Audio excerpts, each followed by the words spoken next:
Shalom. First and foremost, I want to give all praise, honor, and glory to Yahawah, Bahasham, Yahawashi, Bahasham, Rakakwadash. Double honor to the apostles and the elders, the elder bishops of Great Millstone who rule well. Peace and salutations to the elect scattered throughout the four corners of the earth, to the men on the highways and the byways that are pushing out this word and truth and sincerity, and to the remnant men, women, and children of the elect. To you all, I say Shalom. My name is Ahmawan Ahyash, and I'm back with another lesson through the power and the spirit of Yahawah. Lord willing, this lesson is edifying. I'm actually this should be short, but I just wanted to hit the button real quick when I got the notification that came to my phone about this whole issue that just happened a few hours ago. And this is an article from The Hill. It says Trump cabinet evacuated from White House correspondents' dinner after shots fired. Okay, so I'm not sure if they're necessarily claiming this to be some sort of another assassination attempt on DJT. But we'll see how it plays out over the next few days. When more information comes out, Trump sort of immediately went to the podium and spoke about the incident, which I want to play, and gave some information, his 2 cents into the matter. And if it is one of those situations where it's an actual legit, let's just say, but when I say legit, I mean like, when it comes to the last so-called assassination attempt where he got shot in the ear, who knows if even that was a legit attempt on his life, or if it was a psyop, or whatever the case. It's all very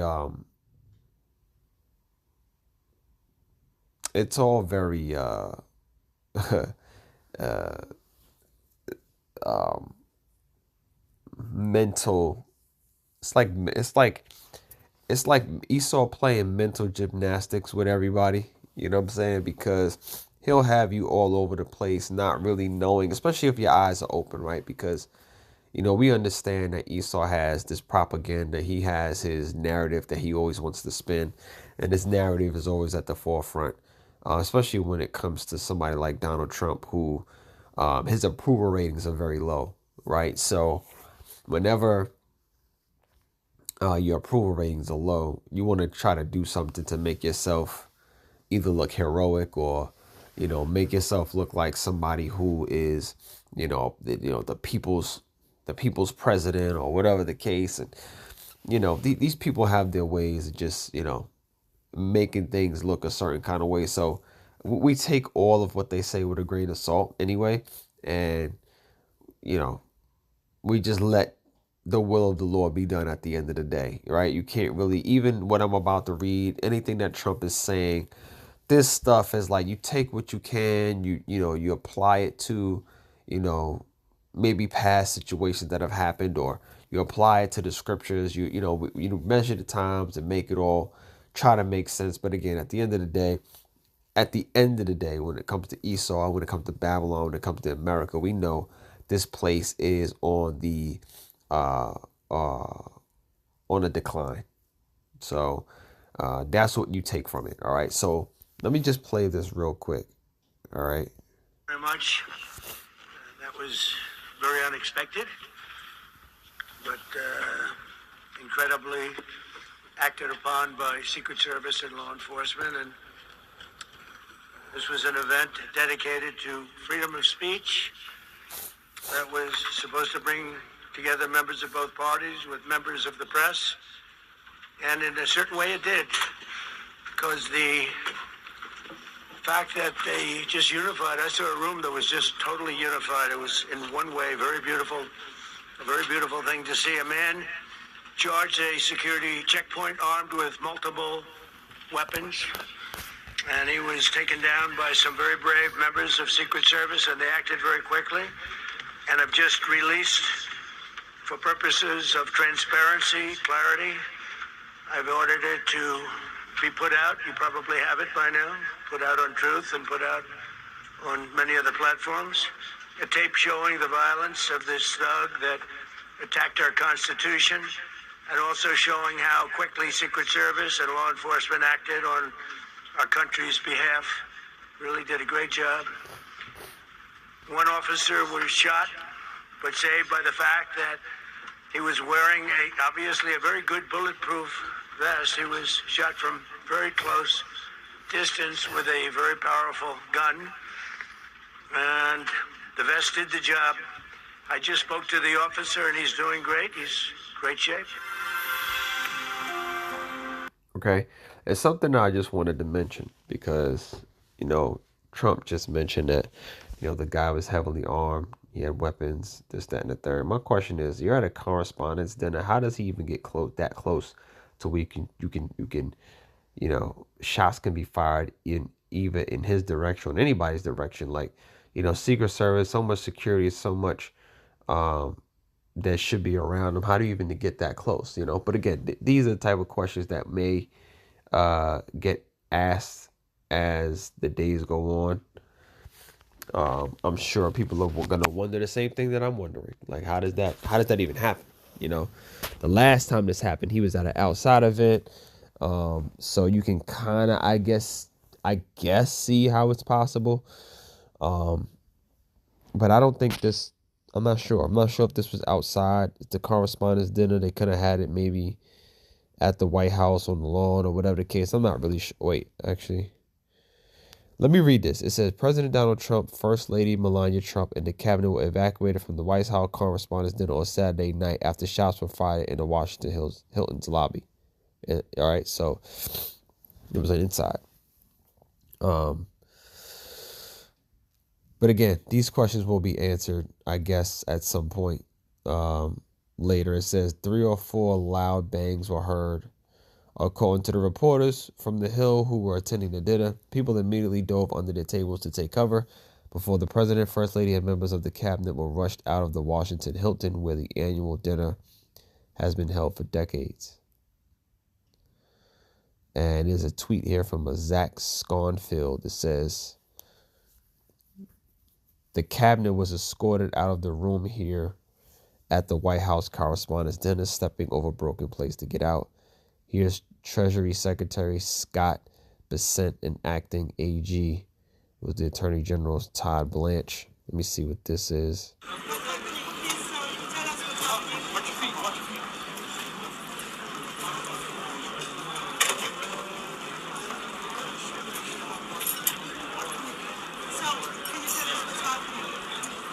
Yeah, just a quick little video.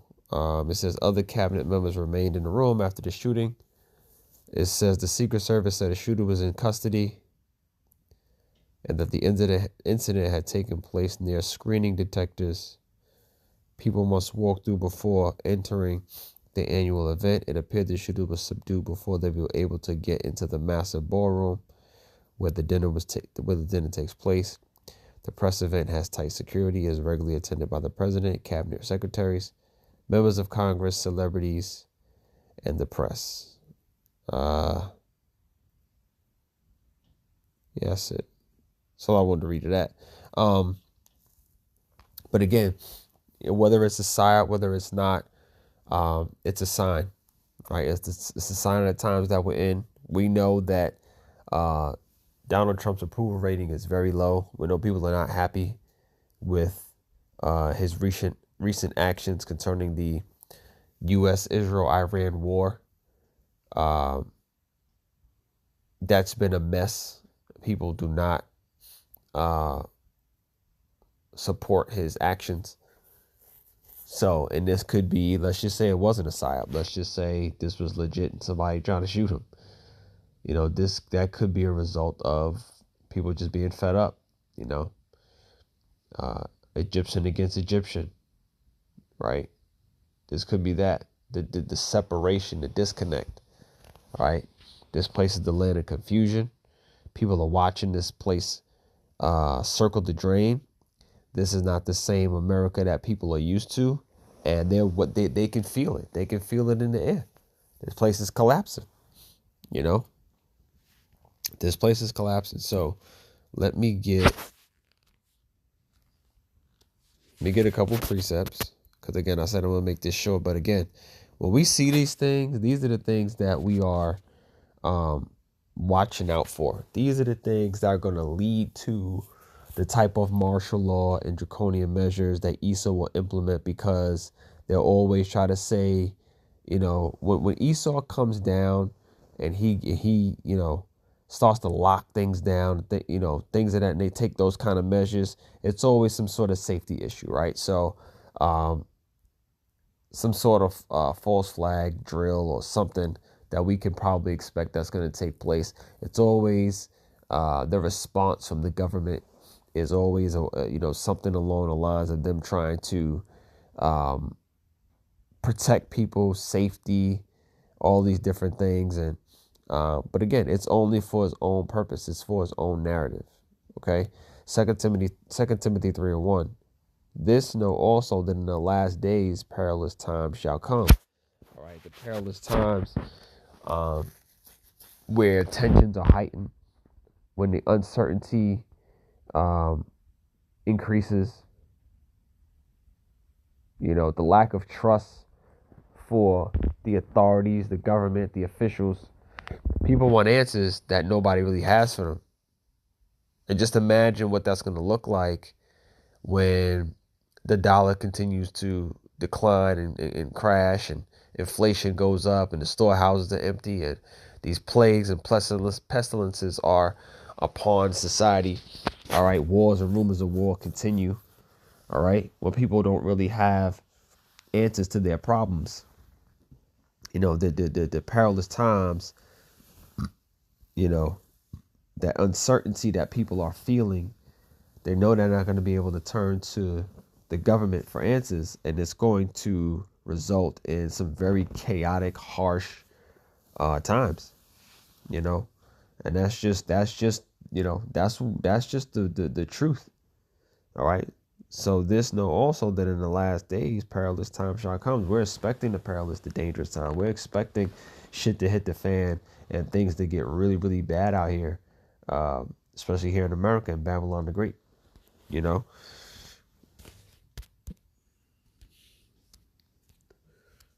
This is the book of 2 Corinthians chapter 2 and verse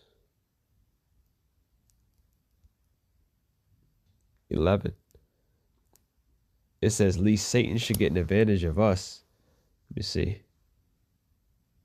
"Lest Satan should get an advantage of us, for we are not ignorant of Satan's devices." Okay, we bring this out all the time. All right, so this could be a potential psyop set up by Esau Edom, for whatever reason he needs it to be, whatever narrative he's trying to push forward. We're not ignorant of Satan's devices. We understand that all these things aren't cracked up with it. You know what I'm saying? They're not on face value. It may look like a legitimate sort of issue, but there's always a plan. There's always something else with Esau Edom. You got to watch him, right? And the NLT, it says, "So that Satan will not outsmart us, for we are familiar with his evil schemes." Right? We're familiar with Esau and his evil schemes. We know that he speaks with a forked tongue.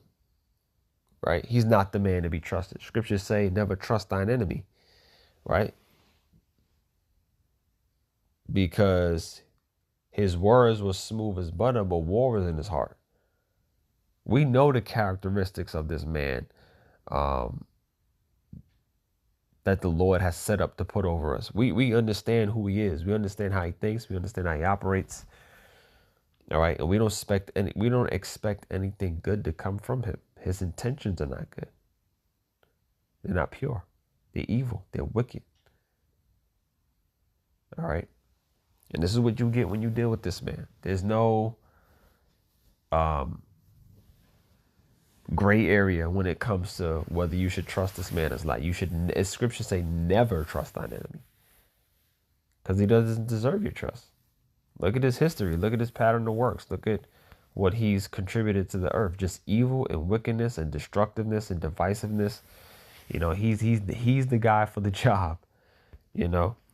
And the spirit of Satan is on Donald Trump as we speak. And, you know, when, as the days and the weeks and the months go on, we're anticipating, the things that have happened in Iran to escalate at some point more and higher than where they are now. We're expecting plagues and pestilences because Esau is the one that, Esau let some shit go out in the air, and then have a jab waiting for you to take to so-called be your, you know what I'm saying? Um your go-to, so to speak, right? For lack of a better word. Okay? Your solution, right? Hegelian dialectic, problem reaction solution, right? Esau will create the problem, wait for the reaction, have the solution waiting. That's how he operates. That's how he always operated. All right. So at least Satan should get an advantage of us, for we are not ignorant of his devices. You can't really slip much past us, Esau, because the Lord has, shined a spotlight on you.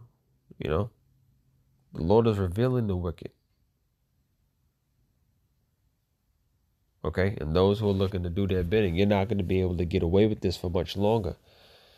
Right? We know you're looking to perform your enterprise, but the Lord got different plans. The Heavenly Father, Yahawah, through his only begotten Son, Yahawashi, have different plans. And that's just the truth of it.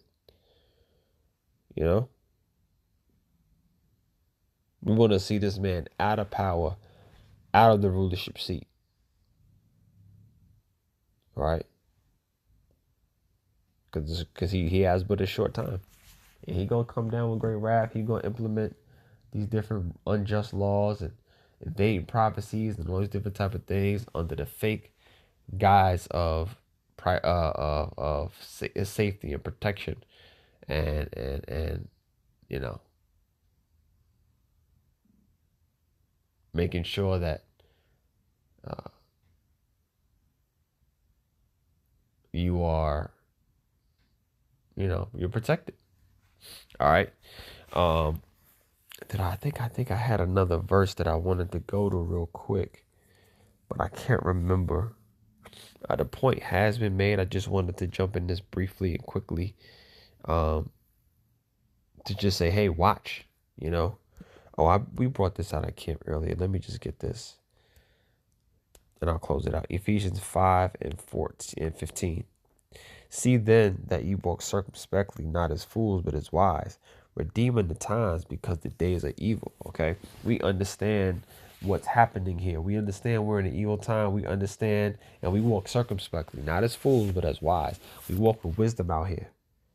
Okay, we don't get overly hyped, overly excited when things happen. We try to stay measured, stay balanced, with the information, the things that come out. All right, because if you don't, if you get too high and things don't pan out, and turn out the way you think, that drop can have a major effect on you in a negative way. We don't get too low, okay? Because when you get low, when your spirit and your energy is low, that's not a good thing. Okay, you're not a benefit to anyone, not yourself, not the body, not your family, not to Yahawashi. You want to keep that in mind. Don't get too low. Just stay measured, stay balanced. The will of the Lord is being done. Okay. Verse 17 says, wherefore be ye not unwise, but understanding what the will of the Lord is. And we understand what the will of the Lord is. And that's to bring down Esau, take him out of this rulership position. Okay. These prophecies that are coming to pass. The dollar collapsing. We may see some form of inflation, hyperinflation. Okay. Plagues and pestilences, wars and rumors of war, MOTB. We know what the will of the Lord is because it's written. All right. And we have the truth. And the Lord put the spirit on the prophets to come prophesy and teach and do do his bidding on the right hand side here on earth. And that's what we plan on continue to do, Lord willing. Lord willing, we endure. All right? Because there's nothing else to give our time over to that actually is worth it, that actually makes sense. It's this truth or it's nothing. You know? So with that, I'm going to leave it there. I hope you were edified. As always, I want to give all praise, honor, and glory to Yahawah, Bahasham, Yahawashi, Bahasham, Rakakwadash. Double honor to the apostles and the elders, the elder bishops of Great Millstone who rule well. Peace and salutations to the elect. As always, shalom.